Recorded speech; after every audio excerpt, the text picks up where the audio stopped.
Edelson, and it is my honor to be here with you today. And we will begin this dedication of the pond sign by asking color guard of the Heritage Village American Legion Post number 204 to come forward, and then I'll ask you to stand for the Pledge of Allegiance.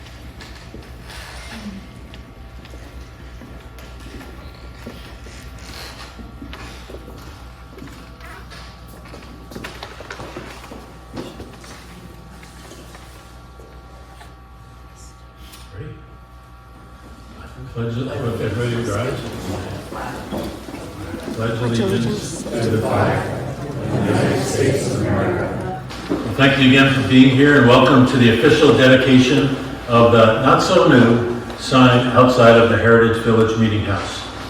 The naming of the pond by the Meeting House was voted upon about a year ago by the Board of Trustees as part of the 85th anniversary of when Southbury said no to the Nazis. In 2023, the staff began working on a sign which was installed in April. However, we thought it was more fitting to have a more formal dedication ceremony for the sign, and more importantly, for the important message conveyed by the sign at the time of the 86th anniversary of when Southbury said no to the Nazis. And that's what brings us to today. And so I'd like to just kind of make a comment here. Some of you might recognize this as the official seal of the town of Southbury, and it includes the town's motto, Unica Unique, which I'm told means one and only. Now, when you ask people in Southbury what this refers to, usually they say it is because there is only one town in all of the United States, and possibly in the world, named Southbury.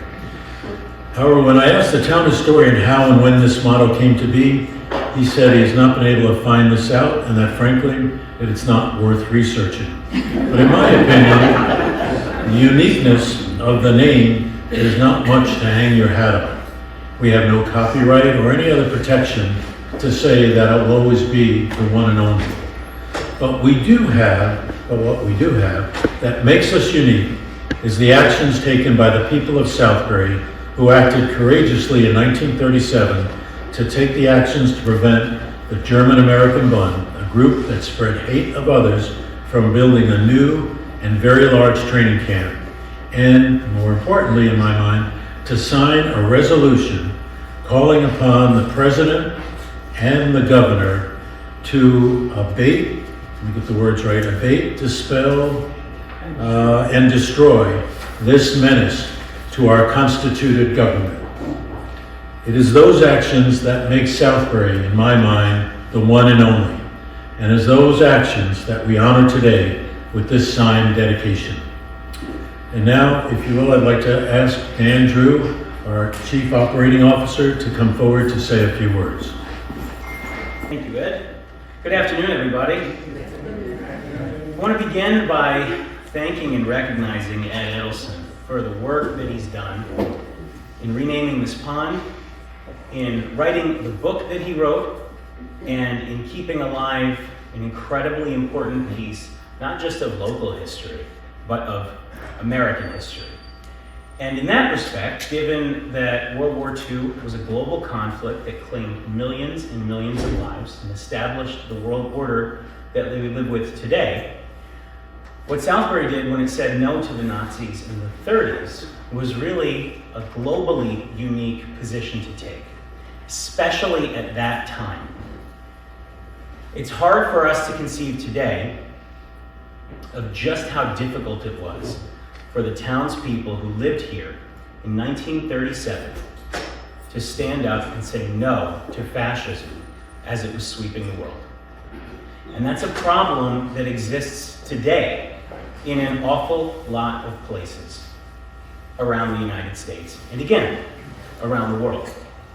And that's something that we all have to reckon with, because it matters to all of us and it affects all of us. But at the end of the day, the most important question before us when we discuss what happened here in Southbury and what's happening now is a question of moral righteousness.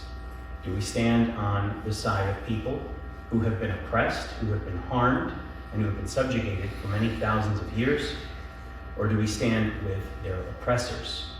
In 1937, this community stood against oppressors and with people who needed their support.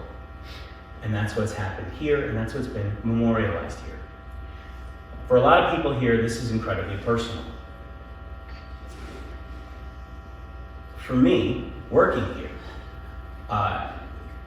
it's a moment of pride to see the Board of Trustees formally recognize this history. My great uncle lived here. His parents were my great-great-grandparents. They were Jewish refugees. And another set of great-grandparents of mine were refugees from shtetls in Belarus and Ukraine. And a lot of you have very similar stories and very similar family histories. And understanding how our personal stories interlace with the history, again, of this community, of this state, but more importantly, of the nation and of the world, is important for us to understand not just what happened here in 1937, but what's happening around us today and what it means that this community, through its elected leadership, has chosen to recognize the moral import of naming one of its defining features for a moment in time when this community stood up for what was right. So to all of you who are here today, to all of you who voted to do this, to Ed Edelson, thank you for recognizing this incredibly important occasion, and I am certain, without equivocation, that this community will continue to stand for what is just and what is righteous. Thank you. Well, now it's my honor to bring forward our new, I think it's still relatively new, Poet Laureate, first Poet Laureate of Southbury, and a Heritage Village resident, Faith Vincinanza. And she has written a special poem for this event, this dedication. And because I was getting kind of embarrassed when Drew said what he said, I'm going to come down in case you say something that will embarrass me. Well, welcome. It's wonderful that so many of you came out to celebrate this very special occasion. And I really appreciate that Ed invited me to participate. I've lived in Southbury for about 7 years. And as a result of this recent appointment, I've learned a lot about Southbury's history, which is pretty amazing. So this is titled, When Southbury Said No to the Nazis, commemorating a 1937 referendum to stop a Nazi youth camp from being built in Southbury on land purchased by the German-American Bund, and commemorating the naming of the 1937 pond in honor of our history. 1. Ask me to bring you a rose from the overgrown garden, pale petals laden with morning's dew. I'll slip into boots, canvas gloves meant to protect, till the soil until I banish all manner of weed and thistle, expose concealed beauty to the late spring midday sun, and only then will I snip the fairest one to appease you, to delight you all through the lazy afternoon, remind you just how far I'll go for you at the simplest provocation. 2. Ask me, however, to stand beside you against hatred, against prejudice, against misguided words and deeds, to be counted among the determined, the courageous, in the face of vitriol, and I will not do it for you.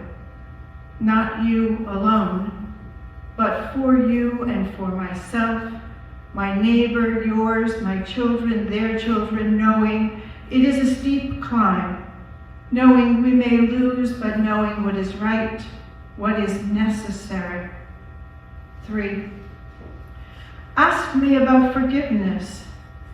If I believe even the darkest of hearts can be saved, and I will stumble over my reply because I am only human, because forgiveness is not so simple, because sometimes we must fight, because sometimes we must stand firm against oppression, and sometimes we must put down our swords, our pens, our vengeful words.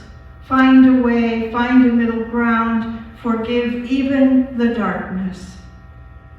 4. Imagine for a moment we're sitting outside by the pond. 4.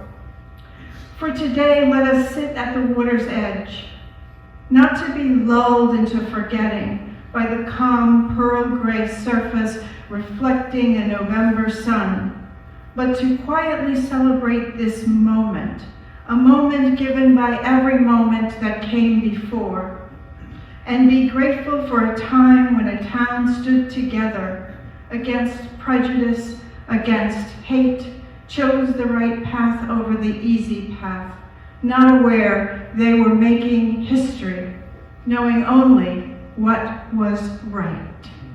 Thank you. So our next speaker was going to be our representative, Johanna Hayes. If you've been following some of the news, it's been a little disruptive in Washington, D.C., and schedules, I think, are all over the place. So although she was supportive, and last year she wrote a wonderful proclamation on the 85th. So after we finish, if you'd like to read that proclamation, please feel free to come forward and take a look. But we had to go with our second best choice, and so that would be Senator Murphy. And here's some words that Senator Murphy shared with us. Don't tell Senator Murphy I said that. Little joke.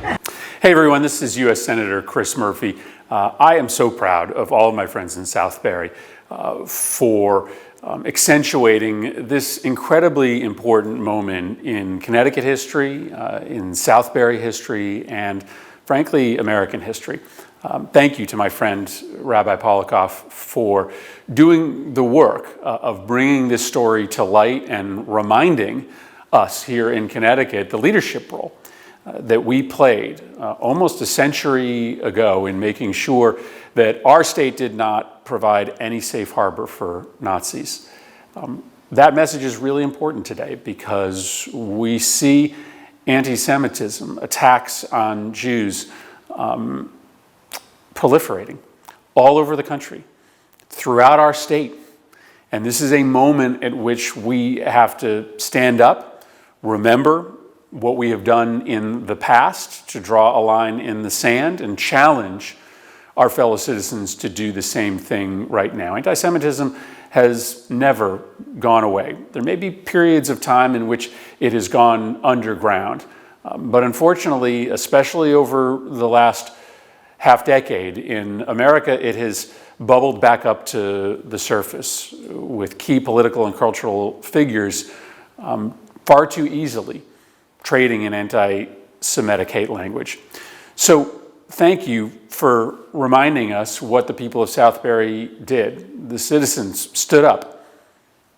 Regardless of political orientation or ideology, the people of Southbury came together and said no to this camp that was going to be located inside Connecticut, with which to try to propagate the message of Nazism and anti-Semitism all around the country. Southbury did something really important, and it's a reminder of what individual citizens can do to make a difference. Hopefully that message is going to be heard loud and clear today when we need to hear it so badly. Thank you, Rabbi Polokoff, and so many of my friends in Southbury. Thank you, Senator Murphy.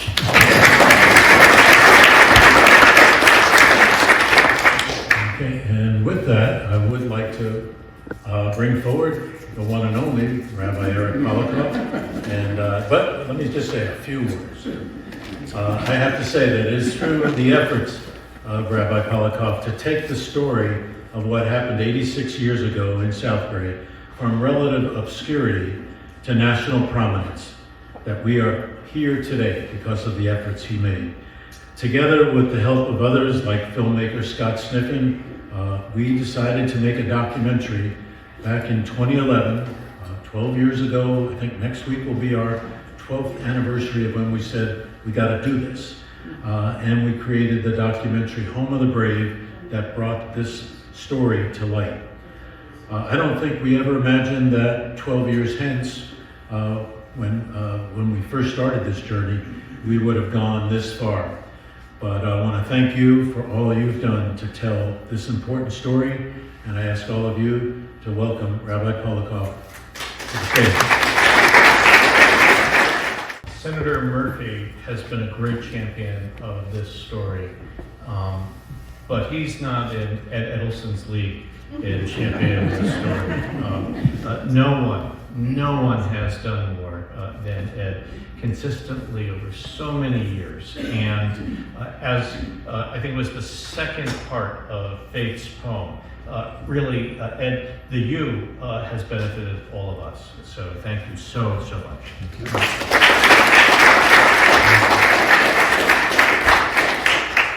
Now, from protesters screaming for the annihilation of Israel, to billionaires posting anti-Semitic conspiracies. And that's just today's headlines in the New York Times.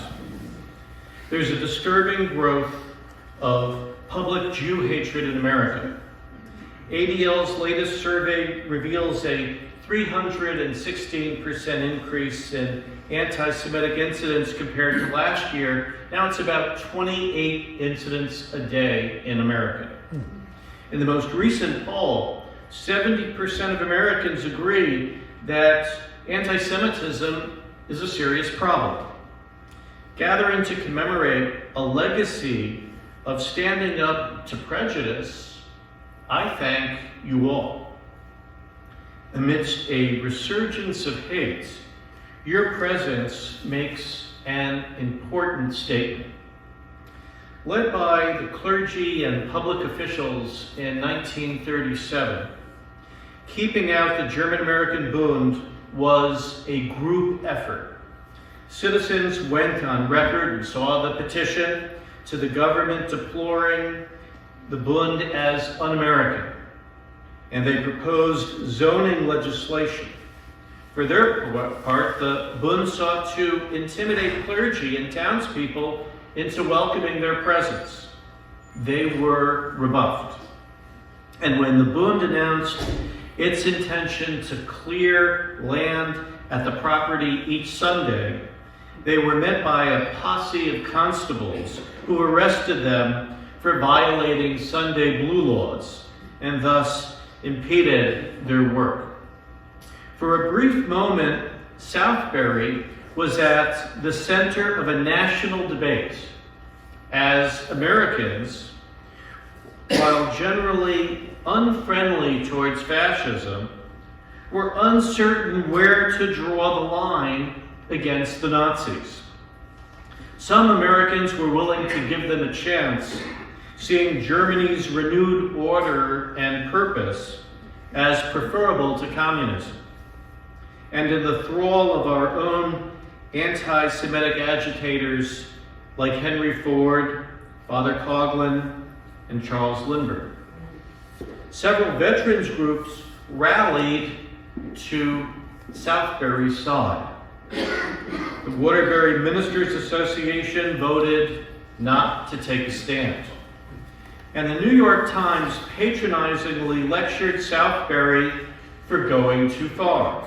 To quote a December 7th, 1937 editorial, "Let them parade and salute and hail and have a good Aryan time." To its credit, Southbury disregarded the advice. The citizenry went to the polls and endorsed the zoning board's work, the first and last time anything here happened fast. The zoning regulations forbade private military training anywhere in town and designated that part of town off limits for campsites. Southbury seal, as Ed has mentioned, translated from Latin, the one and only, is most apt. Only here was their allowed successful campaign against the Bund. The Nation magazine celebrated Southbury repelling the Nazis in 1937. History is what one generation chooses to remember about another. Good for you that this generation of heritage villagers are determined to commemorate this aspect of Southbury's past, especially now, when memory seems so fleeting, as protesters rally for the annihilation of Israel and billionaires use their social media companies to highlight anti-Semitic conspiracies. This act in no way falls upon the void. In Judaism, the utmost teaching is that faith is relational. Its purpose to ground caring and concern extending beyond ourselves. As the ancient sage Rabbi Akiva taught, love your neighbor as yourself, the grand principle of the Torah. That's also the message inherent in the signage of Heritage Village's Pont. Thank you.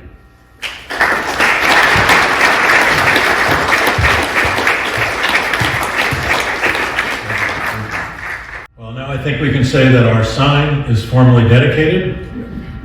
Maybe if we were outside, I would have had a bottle of champagne and smash it.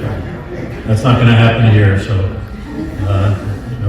don't get too excited. But may we use this sign every time we walk by it to inspire each of us to stand up to people and groups who spread hate in our society. Now we have a special cake to share with you.